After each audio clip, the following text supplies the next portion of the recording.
हजरत वालेकुम जी। जी गुस्सा मैं जम्मू से अल्ताफ हुसैन अर्ज कर रहा हूँ हजरत। कहाँ से? जम्मू से हजरत अल्ताफ हुसैन। अच्छा फरमाइए। जी हजरत, ये हजरत 3-4 दिन पहले 2 दिन पहले यहाँ हमारे यहाँ एक मामला पेश आया है। हाँ।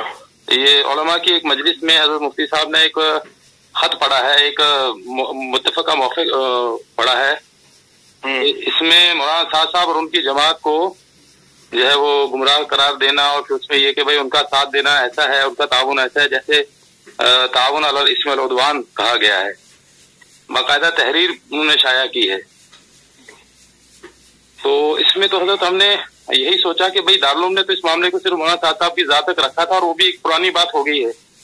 अब इस मामले को फिर से उजागर करना और फिर इस तरह से अवाम में जब ये बात फैलेगी तो ये फिर एक नए झगड़े की शक्ल खड़ी हो जाएगी और अब पूरी जमात को ही बीच में लपेटे में ले लिया। तो अब हजरत हम क्या करें, हम तो बहुत परेशान है इस मामले में।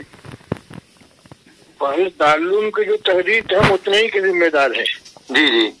बाकी जो उन्होंने अपनी तरफ से जो बात कही उसका हम जिम्मेदार नहीं है, उसका जवाब उनसे तलब किया जाए। नहीं हजरत, अब हमारी ये गुजारिश है, आप बड़े हैं, आप हम सबके ही बड़े हैं।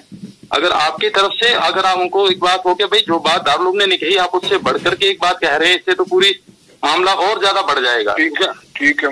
आप हजरात ने जो कोई मोहताज पहलू इख्तियार किया, आपने तो फरमाया कि हम तो इस मामले गैर जानिबदार हैं जी, लेकिन अब इस मामले को पूरी जमात के साथ जोड़ देना और फिर इस बुनियाद पे यानी फिर बाकायदा कि भाई ये तो गुमराह हो गए और फिर ये मामला कि इनका साथ ना दिया जाए और इनका ताउन ना किया जाए, तो इससे तो अवाम में जब ये बात फैलेगी तो और ज्यादा मामला बिगड़ जाएगा। इसलिए इस उम्मीद से हमने आपसे अर्ज की, हम बात करते हैं। जज़ाकल्लाह खैर, जज़ाकल्लाह खैर।